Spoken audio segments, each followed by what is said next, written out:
ተመርቃ ለፍሬ ትበቃለች ያልኩ ስጠብቅ ልጄ ተቀጠፈችብኝ። በደሴ የተገደለችው ወጣት ሊዛ ደሳለ የኮሌጅ ትምህርቷን እየተከታተለች በነበረችበት ደሴ ከተማ ውስጥ በአሰቃቂ ጥቃት መገደሏን ቤተሰቦቿ ለሚዲያ ተናገሩ። ባለፈው ረቡዕ መስከረም 28 2018 ዓ.ም ሞባይል ስልክ ለማሰራት ከምሽቱ 1 ሰዓት አካባቢ ከቤቷ የወጣችውን ሊዛ በአንድ ሰዓት ውስጥ ጥቃት ተፈጽሞባት መንገድ ዳር ወድቃ ነበር የተገኘችው። ሊዛ ለሕክምና እርዳታ ወደ ደሴ ሪፈራል ሆስፒታል ብትወሰድም ሕይወቷን ማትረፍ አልተቻለም። በከተማ ውስጥ በሚገኘው ድሪም ሳይንስና ቴክኖሎጂ ኮሌጅ የ4ኛ ዓመት ተማሪ የነበረችው ሊዛ በዚህ ዓመት ትምህርቷን አጠናቃ ለመመረቅ እየተዘጋጀች ነበር።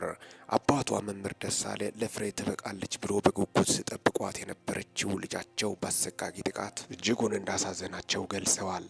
አባቷ አቶ ደሳሌ ለሚዲያ ከባድ ሐዘን በተጫነው ድምፅ በመምህር ደሞዝ አስተምሬ ተመርቃ ለፍሬ ትበቃለች እያልኩ ስጠብቅ ተቀጠፈችብኝ ስሉ ተናግረዋል። በ21 ዓመቷ ወጣት ላይ የተፈጸመው ግድያ በማህበራዊ ሚዲያ መድረኮች ላይ ቁጣን የቀሰቀሰ ሲሆን ድርጊቱ የተፈጸመበትን የደሴ ከተማ ማህበረሰቡንም በእጅጉ አሳዝኗል። በከተማዋ ከዚህ ቀደም እንዲህ አይነት ድርጊት ተፈጽሞ አያውቅም ያሉ ሚዲያ ያነጋገራቸው አንድ ነዋሪ ድርጊቱ ነዋሪዎችን እንዳሳዘነና እንዳስቆጣ ተናግረዋል። ወጣቷ አስቸኳይ ፊት እንድታገኝም ጠይቀዋል። የሊዛ የአክስት ልጅ የሆነችው ረቢአ ዮሴፍ ሊዛ ጥቃቱ በተፈጸመባት ወቅት የአንገት ሀብሏ፣ የእጅ ስልኳና ጫማዋ ተወስዶ እንደነበር ጠቅሳ ጥቃቱ የተፈጸመው ግን ለዝርፊያ እንዳልሆነ ታምናለች። አይኗ፣ ጭንቅላቷና ጀርባዋ ላይ በቦክስ ክፉኛ ድብደባ ተፈጽሞባታል ስትልም ጥቃቱ ከዝርፊያ ዘለለ እንደሆነ አስረድታለች። የሊዛ አባት አቶ ደሳለ በበኩላቸው በልጄ ላይ በቀል የፈጸሙባት ይመስለኛል በማለት የበቀሉ ምክንያት የፍቅር ጥያቄን አለመቀበሏ ሊሆን እንደሚችል ጥርጣሬ እንዳላቸው ገልጿል። ልጄ ሴት ናት፣ 21 ዓመቷ ነው። እናም ሁለት የተለያዩ ወንዶች ለፍቅር ጠይቋት እርስ በርስ እልህ በመጋባት አንደኛቸው በቀል ፈጽሞባት ሊሆን ይችላል የሚል ግምት ነው ያለኝ ብለዋል። እስካሁን ጥቃቱ በማን እንደተፈጸመ አልታወቀም። በደሴ ከተማ ፖሊስ መምሪያ ዝርዝር መረጃ ለማግኘት የተደረገው ተደጋጋሚ ሙከራ አልተሳካም። ሆኖም መምሪያው ማክሰኞ ጥቅምት 4 2018 ዓ.ም በፌስቡክ ገጹ ባጋራቸው ጽሑፍ ወጣት ሊዛ በከተማዋ በተለምዶ ሀቢታት ተብሎ በሚጠራው ቦርኬና ቀበሌ አካባቢ ባልታወቁ ሰዎች በአሰቃቂ ሁኔታ ግድያ እንደተፈጸመባት አረጋግጧል። በወንጀሉ ላይ የፊት አካላትን ያካተተ የምርመራ ቡድን አዋቅሮ ምርመራ እያካሄደ መሆኑን መምሪያው ገልጿል። የምርመራ ቡድኑ በታክቲክና በቴክኒክ ማስረጃዎችን በማጣራት ወንጀል ፈጻሚውን በቁጥጥር ስር ለማዋል እየሰራ ነው። የምርመራ ቡድኑ የደረሰበትን ውጤት ለሕዝብ እናሳውቃለን ብሏል መምሪያው። አባቷ መምህር ደሳለም ፖሊስ የምርመራ ውጤቱን ይፋ እንደሚያደርግ ተስፋ አድርጓል። ከቅርብ ጊዜ ወዲህ በኢትዮጵያ የተለያዩ አካባቢዎች በሴቶችና በታዳጊዎች ላይ የሚፈጸሙ የተለያየ መልክ ያላቸው ጥቃቶች እየተበራከቱ መምጣታቸውንም የመብት ተሟጋቾች ይገልጻሉ። በቅርብ ዓመታት ውስጥ ብቻ በተፈጸመባቸው ጥቃት ሕይወታቸውን ያጡ ለስነ ልቦናዊና ማህበራዊ ቀውስ የተዳረጉ ሴቶች ጥቂት የሚባሉ አይደሉም። በሀገሪቷ ውስጥ ያለው ግጭት፣ ስራ አጥነት፣ የማህበረሰብ ቸልተኝነት፣ የህግ መላላት፣ የፍትህ እጦት ችግሩን እንዳሳስበም የሴት ተከራካሪዎች በተለያዩ መድረኮች ላይ ይነገራሉ። የሴቶችና ማህበራዊ ጉዳይ ሚኒስቴር ከዓመታት በፊት በይፋዊ የማህበራዊ ሚዲያ ገጹ ላይ ባጋራው ጽሑፍ በ2016 ዓ.ም የወጣው የስነ ህዝብና የጤና ዳሰሳ በሀገሪቷ 26 በመቶ የሚሆኑ ሴቶች አካላዊ ወይም ወሲባዊ ጥቃት እንደደረሰባቸው አመልክቷል ብሏል።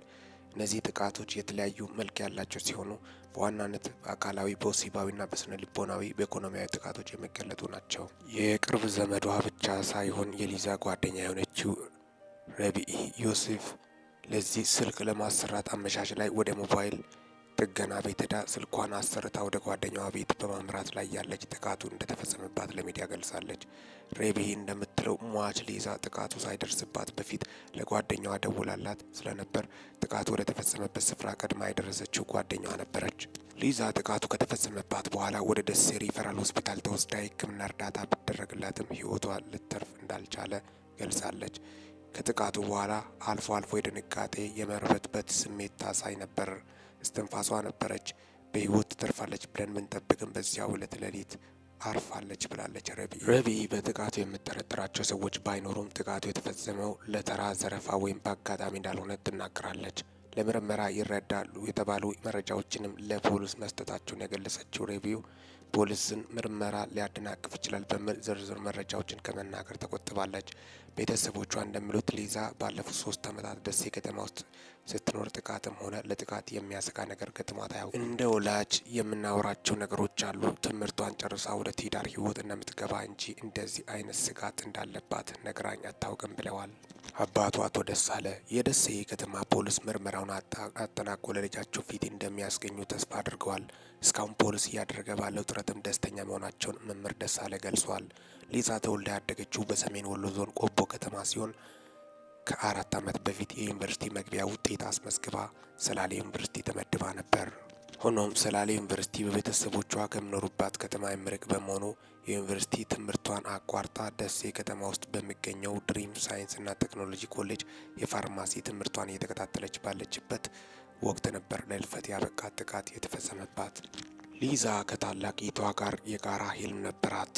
በሙያዋ ነርስ በሆነችው ታላቂቷ ምክር የፋርማሲ ሙያን ለመማር የመረጠችው ሊዛ ከይቷ ጋር የራሳቸውን የጤና ተቋም መመስረት ትምህርቷን በትጋት ስትከታተል ቆይታለች።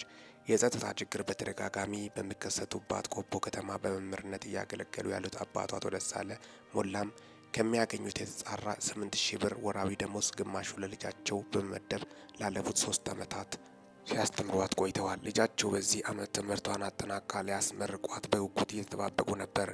ልጄ ለእኔ የተለየ ፍቅር ነበራት። በመምህር ደሞዝ አስተምሬ ፍሬዋ ስደርስ ተቀጠፈችብኝ የሚሉት መምህር ደሳሌ ልጃቸው ሊዛ ስበዛ ተጫዋች፣ ኃላፊነት የምሰማት ለትናንሾቿ አርአያና ተንከባካቢ እንደነበረች አውስተዋል።